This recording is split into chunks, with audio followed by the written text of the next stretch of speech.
Bacon said if you can't apprehend it by your five senses here, it has no reality. So it threw a monkey wrench, even more an atom bomb, into Western thought. Because before that time, this was understood to be the case. It was always understood that the mind, the mental, the invisible and the visible were intimately linked. It's just that the church took advantage of that and they became an institution, like every other institution, to dominate and subjugate. So there had to be a resistance against that to overthrow it. So the resistance went to the extreme. So now we're trying to find a middle ground where we can blend the two, bring the two together. And biology, for instance, is starting to do that by bringing this idea of longevity, they call it, of stopping the aging, of stopping the decay.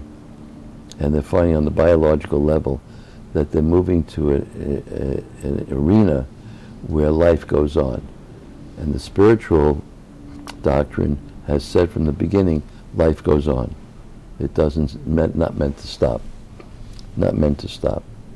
And that death, as Teilhard de Chardin, who was the scientist and Christian theologian, said, death is the last enemy to be defeated. And as we move along, death will move out of the picture. And we come to a time in the spiritual life called the end of days, which is not too far off the end of days by calculation, calendrically, by the calendar, in which the consciousness of time comes to an end. Future and past comes to an end. And future and end, and future and past are statements of death, because death is a statement of time. Death means the amount of time you have here. Once time ceases as a function of consciousness, there is no death anymore. Sounds like string theory. Yes.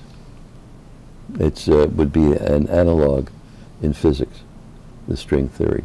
So death is limited to the relationship of future and past. But future, from a spiritual point of view, doesn't exist. It's an illusion, hasn't happened yet. But we treat then as now. And we make an intimate connection, being miseducated, that then and now are the same. Then and now have no connection to each other at all. There's no inherent connection between then and now. Now is the present, then is an illusion about something that's possible or potential, but hasn't happened, it's not a fact. The past is over, finished, done, buried, ended, gone. That's what I found out in my education, my new education, that the past doesn't exist. Psychology says the past obviously exists and it creates what you are now. And so we're saying the past is over, dead, ended, gone, buried, it's finished, it doesn't exist anymore. So then is not now. Then and now are not inherently connected. Then and now are not inherently connected. So there are no inherent connections between those time frames and here. But we get pulled into them. And when we get pulled into them, there's a price to pay when we get pulled into these illusions and their destructive influence on us, because that's where aging takes place. The stresses of life. Yes, there's always have to be there. The stresses of life have to be there. Have to be there? Have to be there, because that's the way it was structured for us to be born here. This planet was chosen for our birth